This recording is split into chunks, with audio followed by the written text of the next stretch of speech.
maintenant mettre un contenu et se battre pour que il y ait une discussion et surtout une solution équitable entre toutes les parties. Vous avez parlé d'une décolonisation inachevée. 45 ans après l'indépendance, peut-on dire que celle-ci est aussi inachevée? L'indépendance, oui, bien sûr, puisque les revendications comoriennes et légitimes sont toujours portées par les différents chefs d'État depuis 1975. La diplomatie comorienne, depuis la même année jusqu'à maintenant, les revendications sont toujours portées. Maintenant, il faut définir dans le nouveau contexte et le nouvel ordre mondial les moyens que nous avons et lancer des passerelles nécessaires pour qu'il y ait un dialogue constructif, respectueux des parties et trouver une solution, puisque incontestablement la question mahoraise n'a pas été résolue jusqu'à nos jours. Je pense que cette question déstabilise un peu l'ensemble du pays à tout point de vue, parce que il y a ce sentiment d'injustice et puis il y a ce sentiment d'une indépendance inachevée. Et cette administration aussi à Mayotte qui aujourd'hui, tout état de cause, il faut qu'il y ait une discussion pour enfin lancer les bases. Le dialogue a toujours été la voie privilégiée. Peut-on dire qu'il est temps aussi de revoir la manière de dialoguer? Sans doute, je pense que d'abord les choses changent de part et d'autre. En France, ceux qui gouvernaient le pays avaient à l'époque d'autres motivations dans leur diplomatie. Aujourd'hui, la donne est en train de changer, donc d'évoluer. Le président français aujourd'hui, nous avons vu dans quel contexte et comment il a accédé au pouvoir. Nous avons aussi entendu des discours importants tenus par le président Macron, notamment à Alger, sur l'esclavage, sur la décolonisation. Je pense qu'il est en train de se passer quelque chose dans la politique française et il nous appartient à nous aussi de saisir et dialoguer en toute sérénité avec la France qui aujourd'hui, incontestablement, les choses évoluent et c'est à nous aussi de créer ces opportunités de dialoguer sérieusement avec notre partenaire Il qui est la prononce France. des discours, certes, mais entre la parole et les actes, est-ce qu'il y a vraiment une réelle volonté de changer les Écoutez, choses? je ne peux pas me substituer à la partie adverse et interpréter ses intentions. Je sais qu'aujourd'hui, il y a eu un acte majeur posé, le fait d'accepter que la colonisation était un acte contraire à ce que tout peuple souverain pouvait s'y attendre, le fait de dénoncer publiquement l'esclavagisme, c'est des actes majeurs posés par un président français et que désormais, à mon avis, les choses ne peuvent pas être les mêmes dans l'avenir. Je pense que dans l'intérêt des partis, et tout le monde a intérêt à ce que cette question soit résolue dans les années à venir.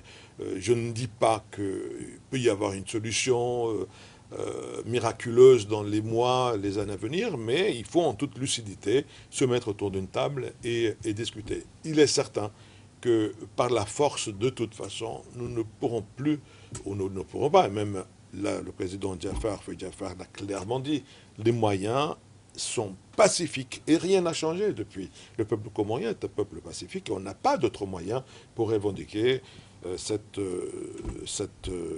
droit qui est celui d'une appartenance à l'État comorien de Mayotte. Dans son discours, Mohamed Saïd Jaffar a sollicité l'appui de l'ONU dans le processus de développement des Comores, tout en manifestant le souhait que les Comores et la France, deux pays souverains, restent amis.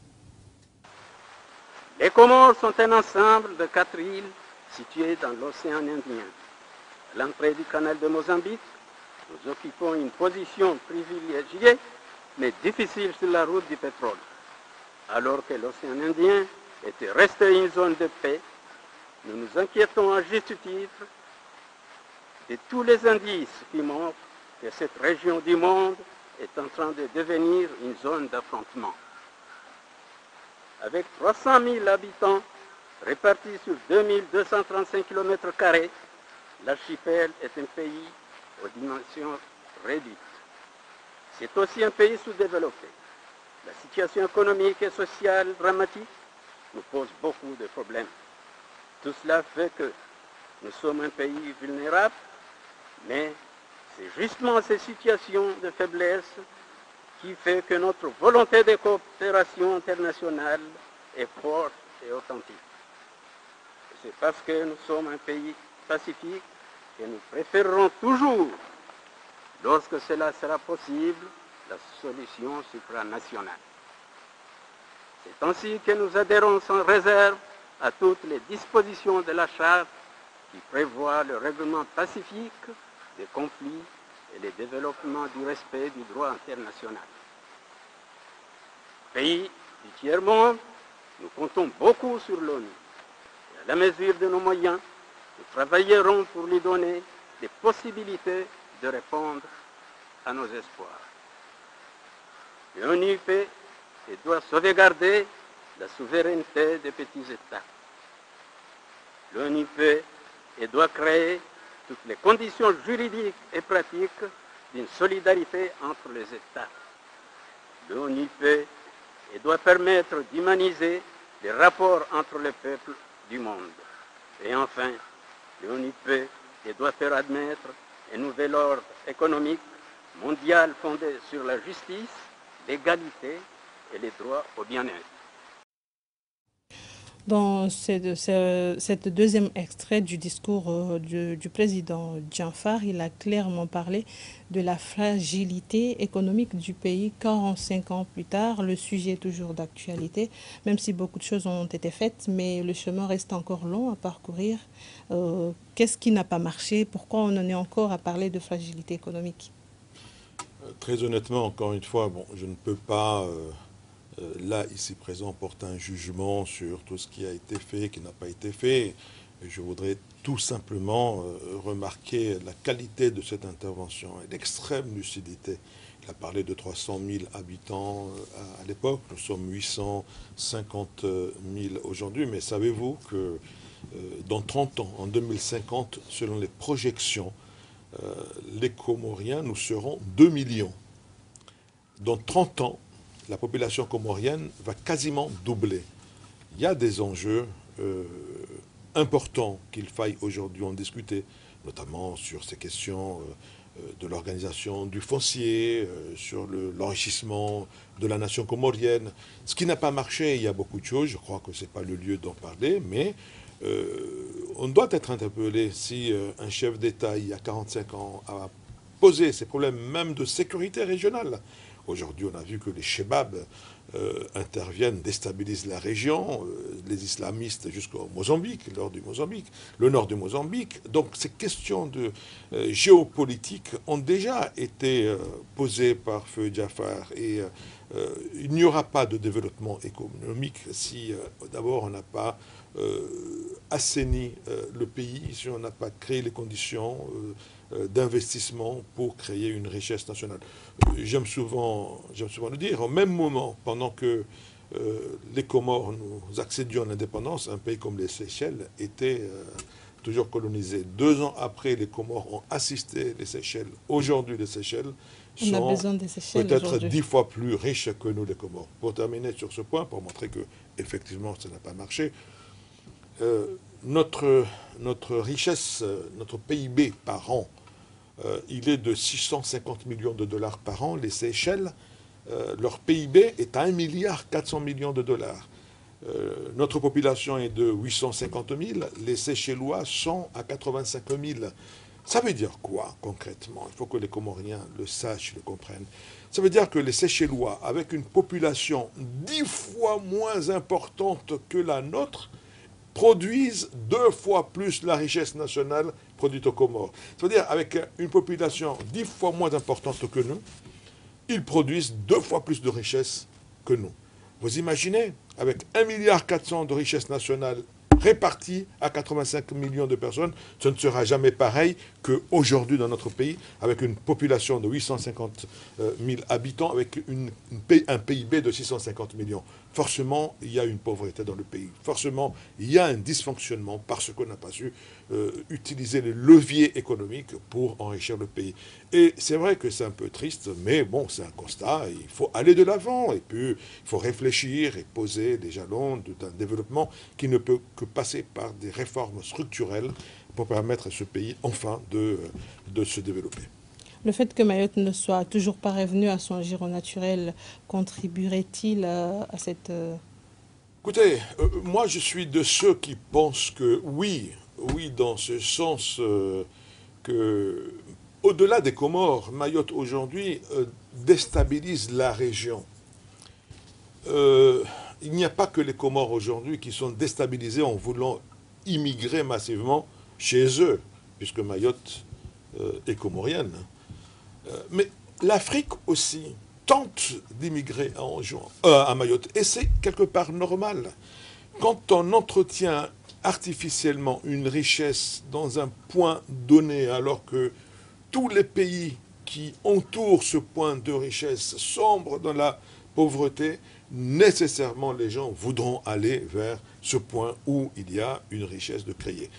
Attention, c'est bien qu'il y ait cette richesse, c'est bien qu'il y ait qu'il soit un lieu où l'on puisse se faire soigner, c'est bien que... Mais il y a un lien incontestable de causalité. Je ne dis pas qu'il y a une responsabilité directe. Il faut que l'on assume les nôtres. Je pense qu'on doit d'abord assumer les nôtres. Mais cet environnement... Assumer notre incompétence, peut-être? Je ne sais pas si on peut parler d'incompétence. Je parlerai plutôt de choix opportuns, au moment opportun. Peut-être qu'on n'a pas su tenir les leviers nécessaires pour favoriser la création de richesses dans le pays. Nous sommes condamnés à y réfléchir sérieusement et à lancer les bases d'une vraie économie capable de créer de richesses, qui est très loin d'être le cas malheureusement. La résolution 3385 entretient ce souhait d'indépendance des Comores et réaffirme la nécessité de respecter l'unité et l'intégrité territoriale de l'archipel composé de 4 îles, Maoré, Nzouani, Mouali et Ngazidja. La France s'est résolument engagée dans la décolonisation dès le début des années 60. Bien souvent, elle s'est posée en défenseur du tiers-monde, récusant toute politique d'hégémonie, contestant un ordre économique et financier injuste. Cela, nous n'avons pas voulu l'oublier et nous pensons que la France, fidèle à son idéal de liberté, à ses traditions démocratiques, respectera la volonté massivement exprimée par le peuple comorien le 22 décembre 1974. C'est la seule attitude qui soit digne d'elle et la seule qui soit conforme au désir d'amitié et de coopération maintes fois exprimé par nos deux peuples.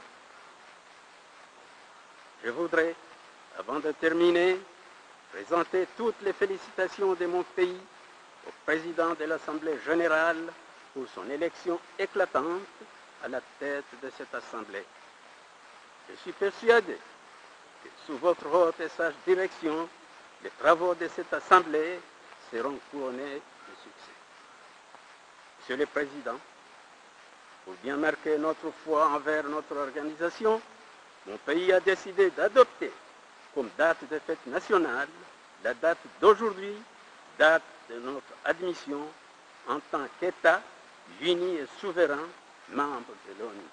Merci.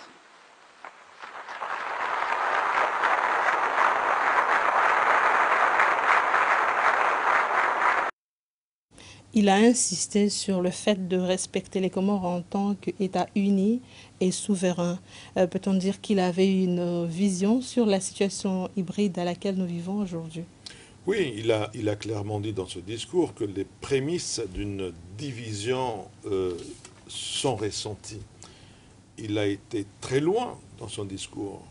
Ce passage n'y est pas, mais il a parlé même de déplacement de population entre Mayotte et Anjouan pour préparer le référendum qui allait être organisé en 1976 à Mayotte, alors que les résolutions de 1974 avaient clairement dit que toute résolution ou tout référendum, pardonnez-moi, tout référendum postérieur sont nuls et non avenus. Je voudrais très sincèrement dire que peut-être qu'il faut dépasser ces enjeux, enfin pas ces enjeux, mais la problématique telle qu'elle a été posée, aller de l'avant. Nous revendiquons, et c'est légitime, Mayotte, mais nous devrions aussi aujourd'hui trouver ensemble, en y réfléchissant, les moyens pacifiques, et il a aussi insisté sur ces moyens pacifiques, une solution, parce que cette solution doit être trouvée entre les parties. Ce qui se passe actuellement avec cette tentative d'immigration, avec les temps de mort entre Anjouan et Mayotte, humainement, il est extrêmement difficile de se taire et ne pas le dire. Je pense que nous ne sommes pas les seuls à le dire. La partie française, de plus en plus, on entend des voix, même des élus français, qui ne peuvent pas être soupçonnés d'être anti-français, puisque c'est des Français, très souvent des élus, qui posent la problématique de ce qui se passe aujourd'hui entre les Comores et Mayotte. D'où l'intérêt, en toute lucidité, parce que nous savons que la France est un partenaire stratégique pour les Comores. Nous savons aussi que nous avons 300 000, au bas mot, 300 000 Comoriens vivant en France, que l'on ne peut pas en toute lucidité traiter la France comme n'importe quel autre pays. Ce sont justement ces éléments objectifs qui nous permettraient aujourd'hui de discuter sérieusement, sereinement avec la France pour trouver une solution acceptable par les parties. Je pense que le temps est venu il y a eu des dialogues, des discussions qui ont commencé, mais plus que jamais, je suis convaincu que plus que jamais, nous avons des interlocuteurs en France capables aujourd'hui de pousser les décideurs français à trouver un compromis. Je ne voudrais pas que l'on insulte l'avenir. L'avenir, on peut ensemble trouver un terrain d'entente pour l'intérêt de la région, des Comores, et j'y crois profondément. L'avenir nous le dira. Cette année, les membres du comité mahorais ont choisi de célébrer la journée du 12 novembre dans la ville de Kwambani, chef-lieu de la région de Ouachili. Ce sera donc l'occasion d'aborder une fois de plus la question relative au retour de l'île de Mayotte dans son giron naturel. Cette année, on a décidé, pour des raisons sanitaires liées au Covid-19, en collaboration avec le gouvernement, d'organiser la journée mahorais à Ouachili, donc dans la région de Ouachili, à Kwambani. Pourquoi Kwambani? C'est une ville historique, donc tout le monde sait, c'est la ville de Mbaïtambwe, le Voltaire comorien. On pense réellement que le droit international nous dit que c'est Mayotte et comorienne, donc nous on reste sous cette position-là concernant le droit international. On a un occupant à la place, un occupant qui a une force diplomatique, qui a une force économique, qui impose sa loi. Et donc nous, au sein du comité mahorais, on essaye justement de faire des propositions à ce qu'on retrouve rapidement l'île comorienne de Mayotte. Ça fait 45 ans que ça dure. Bien sûr, quand on se bat pour un combat qui est digne, le combat de la souveraineté et de l'intégrité territoriale, on ne peut pas y aller en étant faible d'esprit ou en ayant peur. Et donc nous pensons que l'île comorienne va revenir, mais la question qui se pose, est-ce qu'on fait ce qu'il faut pour que l'île comorienne de Mayotte revienne dans le giron national? Ça, c'est cette question-là qu'il faut le dire. Est-ce que le rythme des accords qui sont signés, est-ce que ça permet justement à ce que l'île comorienne de Mayotte revienne? Ça, c'est une autre question qu'il faut poser. Et il y a aussi tout un tas de choses, notamment le visa Balladur. Il ne faut pas oublier, ça fait 26 ans, le visa Pasqua Balladur, nous on aime bien le dire, et 26 ans qu'on perd des centaines de milliers de jeunes et de femmes et d'enfants comoriens. Mais il reste, est-ce que les politiques écoutent la société civile? Est-ce que les politiques écoutent ce que nous on propose? Mais nous, on a énormément de propositions par rapport à ça. Donc cette journée, elle englobe tout ça. Elle englobe la célébration, elle englobe les questions de souveraineté, elle englobe aussi la fin du visa Balladur. Le Comorien se pose tant de questions. Est-ce que ces accords sont suffisants pour que Mayotte retourne à son giron naturel? Est-ce que leur voix est entendue par les autorités? est-ce que vous partagez leurs inquiétudes? Écoutez, moi j'y crois personnellement aux vertus du dialogue. Je pense que la politique n'est pas le monopole d'une classe déterminée. Moi je pense que quand on constate que les politiques ne sont pas à même de défendre les convictions, il faudrait passer à l'acte de l'association à la politique. Moi, quand on ne peut pas rester non plus à se lamenter en disant qu'on n'est pas écouté, que les politiques ne font pas ce que nous recommandons, fais la politique dans ce cas-là, implique-toi dans la politique, impose ta vision, sinon il est très facile aussi de rester dans une association et critiquer. Je pense que quand on veut aborder des questions majeures, comme celles que nous abordons aujourd'hui, sur l'unité du pays, sur des questions économiques, sur le visa baladure que ce monsieur en a parlé à juste titre, et il a entièrement raison. Il faut dénoncer ce visa parce qu'il y a un lien de causalité directe entre des dizaines et de dizaines de milliers de morts et ce visa. Il faut dénoncer, mais je dis aussi qu'il ne faut pas accabler la classe politique aussi. Moi, je pense que quand la classe politique est incompétente, quand il y a des gens qui sont élus que tu estimes être meilleurs qu'eux, ou pouvoir porter encore plus haut que ce qui a été fait, rentre en politique.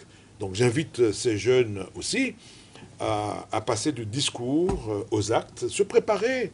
Je pense qu'il faut qu'il y ait un relève aussi de génération et j'aime entendre ces discours lucides, mais j'aime aussi voir les gens passer à l'acte. J'invite cette jeunesse aussi à ne pas rester dans ces associations uniquement parce que les associations jouent un rôle important, mais je pense que cela ne suffit pas du tout. Il faut qu'ils rentrent en scène, qu'ils fassent de la politique, qu'ils aient cette légitimité, qu'ils se fassent élire, qu'ils défendent. Je pense qu'il ne faut pas rester observateur, autrement ce serait très facile. Bien qu'il y a des sujets évoqués qui sont extrêmement sérieuses, pertinentes. Moi, ce qui me gêne un peu, c'est de voir que très souvent on accable, mais il faut aussi aller se substituer et faire de la politique directement. Je pense que c'est mieux. La classe politique a besoin aussi de relève, et c'est cette jeunesse aussi. Mais si elle reste dans les associations, la relève ne sera pas actée malheureusement. Il faut qu'ils s'impliquent en politique. Et je les invite aussi à s'impliquer en politique. Il faut oser agir, quel que soit son statut social. La journée de l'enfant, célébrée le 20 novembre, et celle de la lutte contre les violences faites aux femmes et aux enfants, prévue le 25 novembre. La participation des Comores à la rencontre de l'Organisation africaine pour la propriété intellectuelle, les dispositions à prendre à l'Université des Comores pour l'accueil des étudiants, la construction et la réhabilitation des infrastructures routières, l'évolution des travaux de construction de l'hôpital El Marouf. Tels sont les points abordés lors du Conseil hebdomadaire des ministres tenu ce mercredi au palais présidentiel de Beti Salam sous la conduite du président de la République, Azali Assoumani. Autre point abordé et non le moindre, la stabilité énergétique. Les actes criminels sont malheureusement devenus monnaie courante dans le pays. Cette situation est inquiétante. En lien où Ayouba Abdallah a recueilli quelques réactions auprès des citoyens. Les crimes commis dans le pays ne cesseront pas parce que les autorités compétentes ne prennent pas des sanctions exemplaires. Sinon, ces actes de violence auraient dû prendre fin. Mais le problème est que le criminel, on le voit circuler sans inquiétude.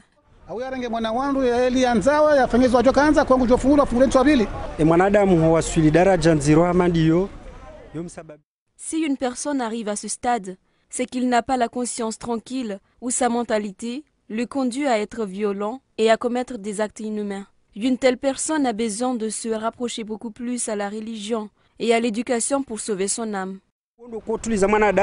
Un homme averti en vaut deux. C'est une affaire qui date longtemps, très longtemps. Ça a été bien averti. Averti. Une deuxième fois. Même il y a des cicatrices sur cette affaire. Quant à moi, je lui donne raison parce que je dois protéger mes patrimoines. C'est celui qui garde mes enfants, c'est celle qui fait. Les détenus de la maison d'arrêt de Moroni ne cessent de lancer un cri d'alarme par rapport aux conditions carcérales. Le récit de Mwanadjouma Papa Ali.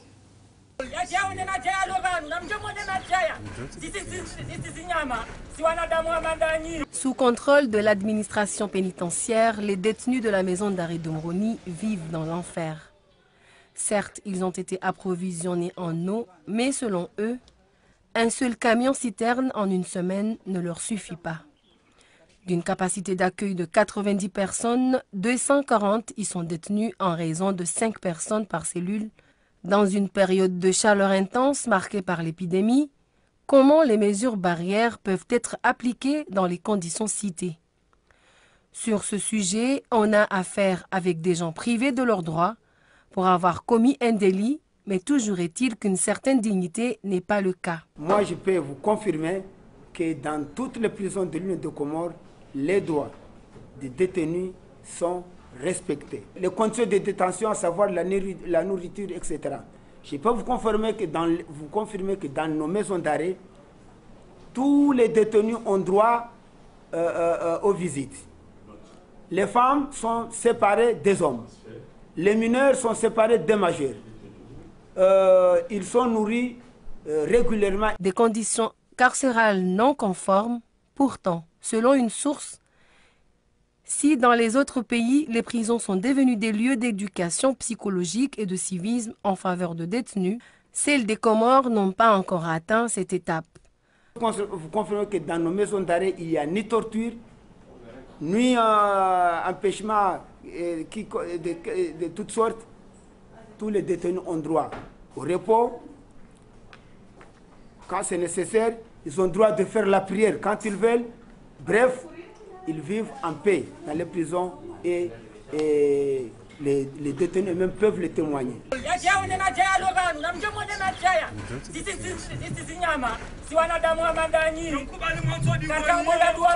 Dans une conférence de presse organisée par le ministre de la Justice Mohamed Hussein Djamali Lay le 17 octobre dernier, il a relaté, je cite, « Désengorger les prisons sont parmi les projets du ministère de la Justice ».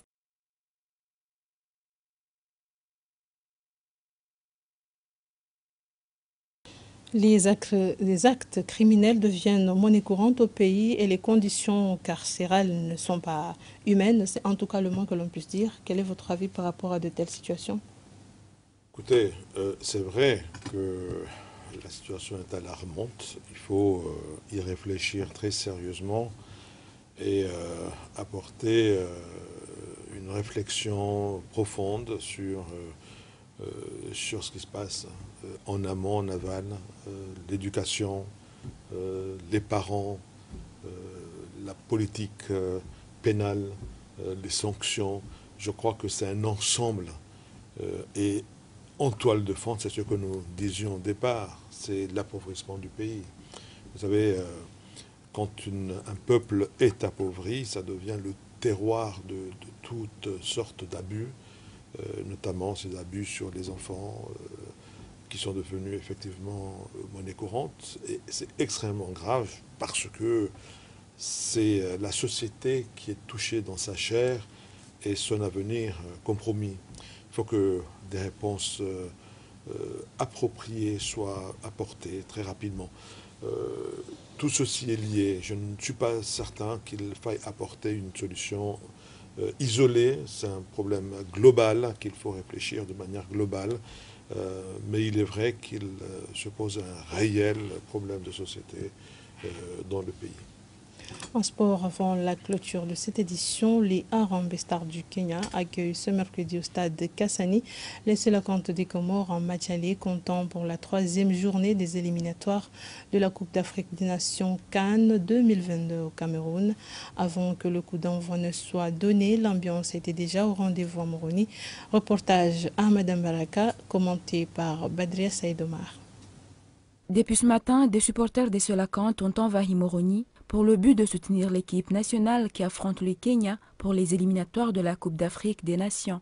L'opposition est-africaine a mobilisé les supporters des Selakanth venus de partout. Ces supporters ne seront pas présents au match, mais ils sont dévoués et déterminés à tout prix à soutenir les Verts comoriens. On n'a pas de moyens de les suivre, mais on les soutient. On est derrière eux et on le sera toujours jusqu'à ce que notre équipe évolue dans le bon sens. On remercie les Selakanth car grâce à eux, les Comores commencent à être connus. Les supporters des Selakanth ont confiance en leur équipe et gardent espoir de remporter la victoire. Espérons qu'on va gagner car les Selakanth sont courageux. Ils ont pu affronter de grandes équipes, notamment Ghana et l'Égypte. Donc, contre Kenya, j'ai beaucoup d'espoir que nous allons gagner. Les Selakanth affrontent ce soir les Harambee Stars de Kenya en match aller. Les supporters de l'équipe des Comores les encouragent de loin en attendant le match retour prévu ce dimanche 15 novembre au stade Omnisport de Maluzini. Le match est en cours et à la 60e minute, les Comores mènent toujours au score 1-0 face aux Harambee Stars du Kenya. Et c'est ainsi que s'achève cette édition. Je rappelle que nous étions en compagnie de Maître Fami Saïd Ibrahim qui a décortiqué le discours de feu Saïd Djanfar aux Nations Unies. Merci d'avoir répondu à notre invitation. C'est moi qui vous remercie. Et merci à vous, fidèles téléspectateurs. Restez avec nous sur ORTC, le programme continue.